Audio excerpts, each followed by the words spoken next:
Does God influence your decisions in lawmaking? I don't know if I've mentioned God, probably on the campaign stunt, but not.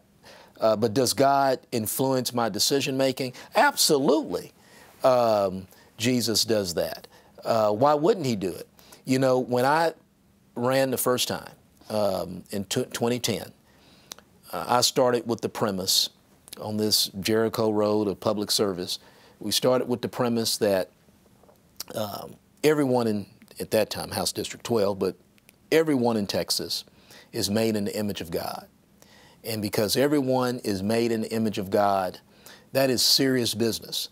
It's almost like representing God, and who would want to blow that opportunity?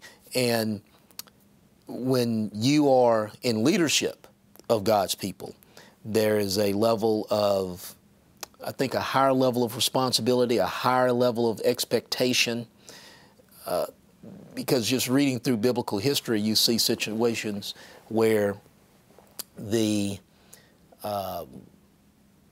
leaders, the biblical leaders of Israel, often were punished extremely harshly for not being good leaders. So, you know, you always keep that in the back of your mind, and so I don't want to meet a quick, unfaithful death because I was not worshiping and leading God's people in the appropriate manner. Are there specific bills or stances you've taken on different issues where you've turned to your faith for the answer? On all bills. The idea that God loves wisdom, so we need to get after it and support our education and make sure it's efficient and effective. Obviously, when we look at just a variety of issues, may it be payday lending, we want people to have vibrant small businesses, medium-sized businesses, big-time businesses, all types of businesses. But at the same time, there's morality. See, the whole idea is that what we're practicing or should be practicing here is ordered liberty.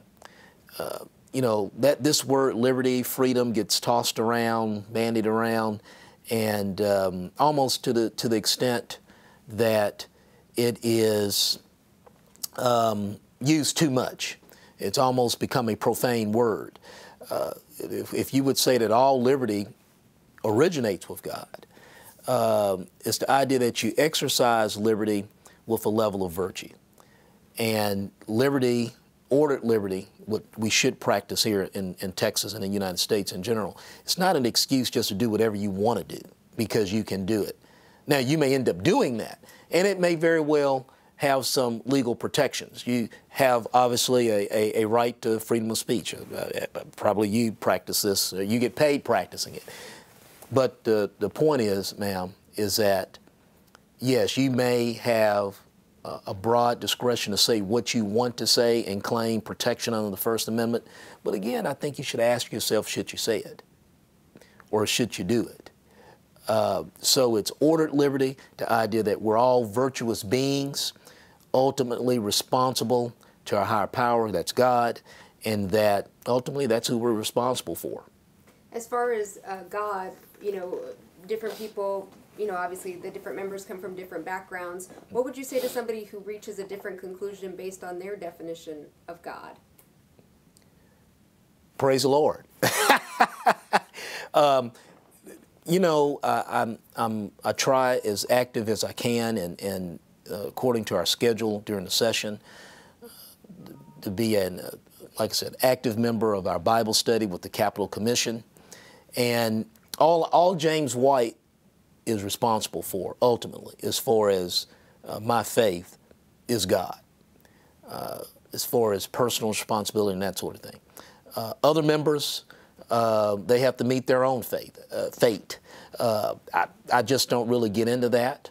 I'm not going to sit here and say that every time I hit the green or red button or the white button that God is speaking to me.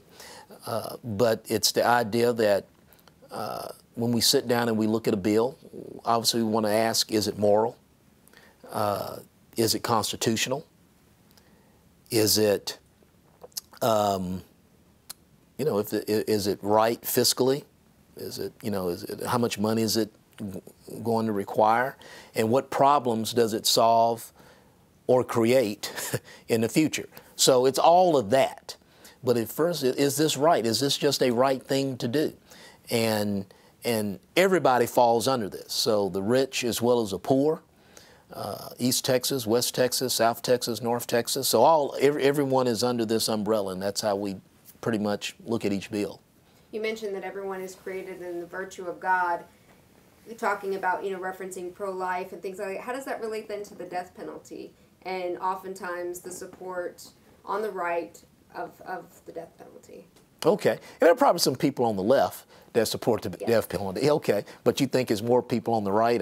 Well, okay. No, I mean, maybe just because of the statewide leadership that we've had. And, yes. you know, I guess I'm referencing Governor Perry more right. than anything. Absolutely. And I believe Governor Ann Richards, obviously a lot of the, when it really started getting cranked up again as far as the death penalty industry, kind of got started under Ann Richards, with the understanding that we have a justice system that provides this discretion to local juries and their district attorneys. But to your question, God,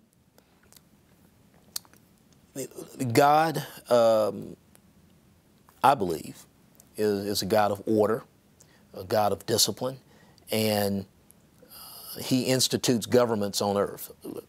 You know, you look at the three major institutions of civilization: the family, government, and the church.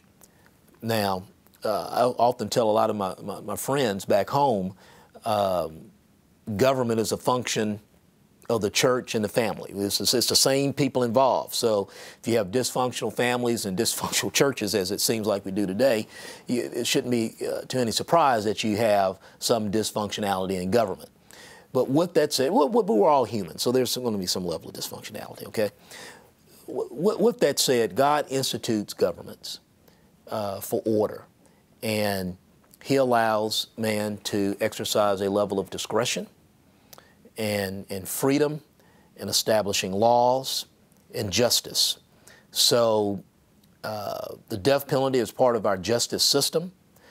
I believe we should not use it willy-nilly. It should be for the most heinous crimes committed in our communities. And we should do it with a lot of oversight and checks. So checks and balances. So I don't see any necessarily incongruence there with biblical tradition, but it's just something that should be a last resort. Some very exceptional cases. Well, thank you so much. Oh, that was it. Okay. Yeah,